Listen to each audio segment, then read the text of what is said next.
Kansas shook off a shaky first half against Princeton and ended up escaping with a 76 to 57 victory.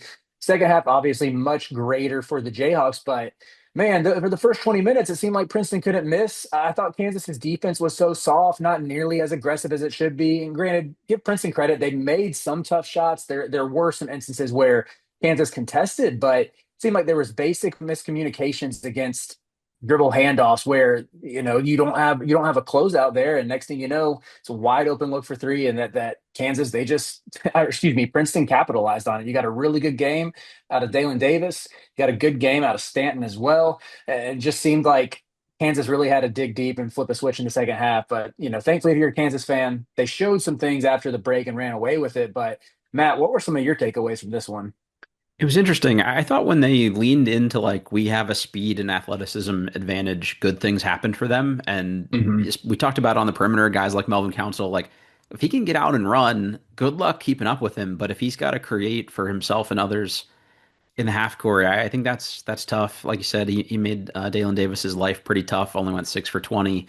So I thought there were some good things there. But Flory saves the day here. Flory Badunga is like the guy that you need in the half court. So if I were them, I would actually like lean in more to this defensive identity and I'd press. Like they picked up full court at a certain point in this game, and they mixed in like some three quarters court stuff, and it was just like, oh, Hmm. okay, like good luck getting by us because somebody's going to be quick enough to rotate and help and recover. And like when things bog down, if you want to throw it into Flory and let him do his thing, especially in a matchup where he has like a size, speed, and athleticism advantage, like he's gonna just feast. But I wouldn't make that like my only offense, which just felt like for the first half they didn't really know what to run.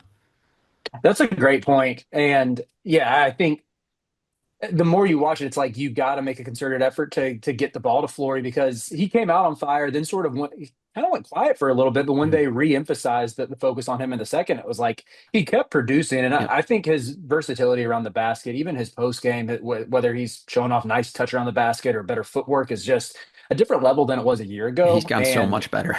yeah, yeah, and I think maybe you just play more like an old school Bill Self team that features the big, and he has more of a bag in the post than we expected. But even aside from Flory, I thought your point on just when they got back into pushing tempo and ratcheted up the defense, like that was when you saw it looked like a Big 12 team against an Ivy League team. Exactly. And Council, I thought was really good in the second half and really Mhm. came alive. But I would even say I didn't think it was just Flory, sort of blossoming in that second half when they went back to him. I thought you also hit the nail on the head just in terms of pushing pace and ratcheting up the pressure. Like it almost seemed like night and day between the first and the second of that Kansas defense. And in some ways, I don't even think the percentages tell the full tale because you look at that first half Princeton box score, they still only shot 5 for 17. And in the second half, they shot 5 for 18. So it was like they missed one more than they Yeah. took, but it just felt like the ones they hit were backbreaking. Yeah. And at least I thought that Kansas was playing a lot tighter on Princeton and out on the perimeter in the second half and really challenging them because you could tell that first half it was like, okay, if y'all are going to give us an inch of space, we're launching this. So Mhm. I thought they really excelled defensively in the second half. And again, like the videos we've done on Kansas this year, we keep coming back to what is this team's identity going to be? Like we know when Peterson's healthy, it's we're playing through our top three pick. When he's out, and it even sounds like it might be an indefinite period of time Yeah. based on Bill Self's post-game comments, which still don't make sense to me.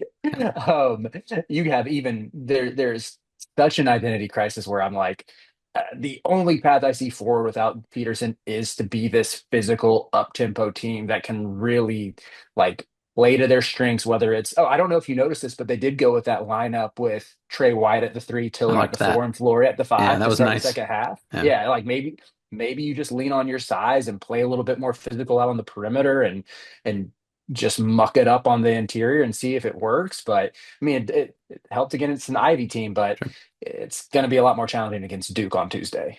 I think if you don't have like the talent that you normally have or you're used to having as a coaching staff like this, I would just lean into being different and tough to match up with and hard to prepare for. And I still think even like in a down year talent wise, the 10th best man at Kansas has to be better than most other people's eighth best men in most cases. So I would just go super deep and just try to get these guys to play as hard and as fast as they can. And even if you have to platoon them or cycle them in and out really quickly, and you're doing it in like 2 to 4 minute spurts, like just run them as hard as you can and hope for the best there. You've still got 10 guys that I think are all competent college basketball players, and especially at this level of competition, like Jaden Dawson, a guy like that, giving him just, hey, maybe it's only 20 minutes, but play a really hard 20 minutes, pick guys up full court, just be like pesty as much as possible. I think it's going to lead to good stuff for them. You get Paul and Bia out there more. You can platoon your bigs a little bit more. And then when you have to slow things down, you've got Flory you can go to, and you can let a few of these guys like Dawson and them cook on the perimeter a little bit more. But I would almost play havoc and just like do the Marquette staple under Shaka and just get up after guys, pressure them, and just see if you can create a little more, defense and offense opportunities here. Yeah, and to that point, even with figuring out what they have out of this guard room, I think this is a time of the year where I'm okay with Self just kind of throwing you know what at a wall and seeing what Yeah, sticks. It's try some sort stuff. of it seemed like he was doing it in the first half. I didn't Samis think so too. Calderon was the first man off the bench. They threw in what's the walk-on's name? Wilder Evers. Evers, yeah, They yeah. threw him in there at the 12-minute mark. I'm like, why? What are we doing here? He was But not happy with the defense from the guards at a certain point there, and like Council had bricked 2 layups. He came out pretty quick, and also Melvin Council, I like you. Please, for the love of God, use the backboard when driving to the basket. The dude has smoked like 4 floaters at point blank range, trying to like just like scoop the ball over the rim. It just the backboard exists for a reason. yeah, I think like I mean he's this game sort of encapsulated the whole Melvin Council Yeah, it really experience, did. Honestly, where struggling in the first half, but it still he got it done. didn't make a three. I think he's 0 for 9 on the season, but Yeah, finishes with 6 assists, and you need that in a game without your lead guard, just one turnover as well. But yeah, even though as I'm watching Wilder Evers get in, on one hand, I'm like, dude, Seth, what are we doing here? On the other, it's like, okay, this is an old school coach who's hmm been around the block a few times. Like, this is that type of move where your whole team is playing terribly. Send a message. Yep. You probably have the talent to win in the end. You can survive a handful of Wilder Evers moments. But, in the second half, even going to them pushing tempo more, leaning on that defense. I also thought the guys who were supposed to take threes started taking Yeah, threes. And and granted, actually Kansas made a still few. just, Yeah, yeah, they still just finished 5 for 21 on this game. So you're not going to confuse this for like a big time right. shooting output. For the Wild, Rosario was the only one who could make one, but Jaden Dawson at least nailed one. And he kind of did it like I want to say he caught it maybe one dribble sidestep three. It was something like where it was more than just a catch and shoot where it's Yeah, like, he went ooh, around the Jaden screen, I Dawson think. sighting. Yeah, Yeah, good to see him like make his presence known. But the more and more I watch this team and even some of their shooting woes thus far, I'm like, Dawson's not someone I think Kansas can afford to give up on right now agreed. because again, Council's 0 for 9 right now in the season. Rosario should get there in time, but he's missed plenty of open threes so far. And I'm still a believer in his talent, but this is the guy, again, said in the preview, averaged 7 3-point attempts per game at Loyola, shot 36, nearly 37% last season.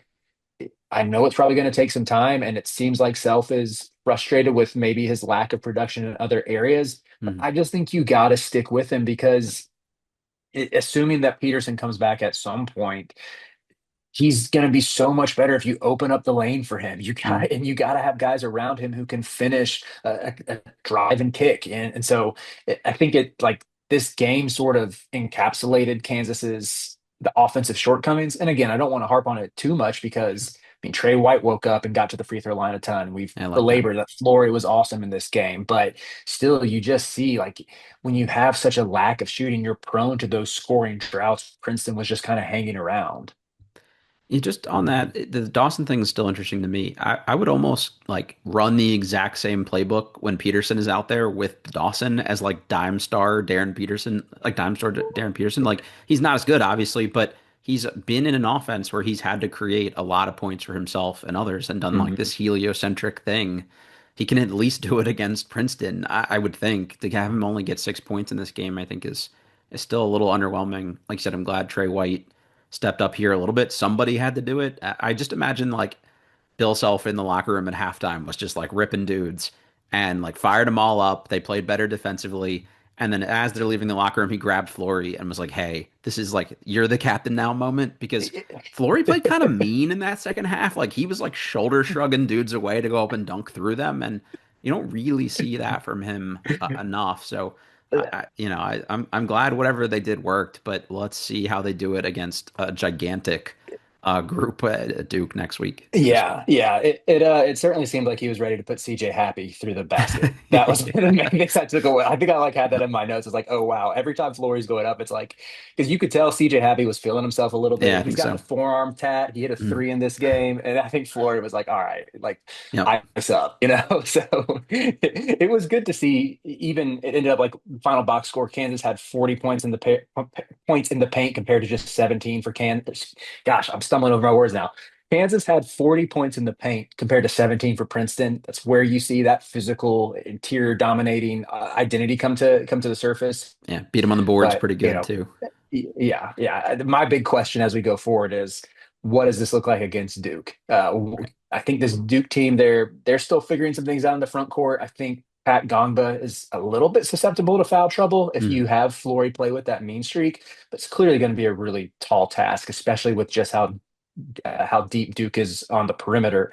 And granted, we will have a full preview for that game coming up on the channel, but I kind of just want to end this game by asking you, like, what are you looking for out of Kansas for that game? What do they need to, what if they fix can continue to change how you're perceiving this team right now?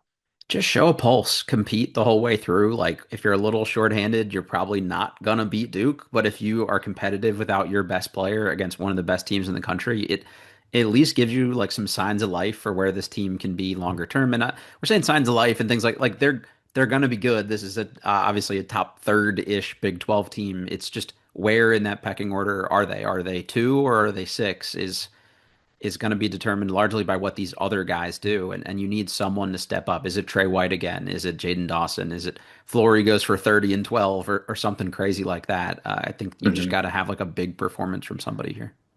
Yeah, yeah. Honestly, now that you mention it, I do think a 30 and 15 type performance from Flores is what they need if Peterson's out. But hopefully he plays. Hopefully Self was downplaying it. It's still the whole situation is It's just weird. puzzling. But Yeah. yeah, we hope they get it figured out soon. But until then, we'll be here breaking everything down, telling you what you need to know about this Kansas team and beyond.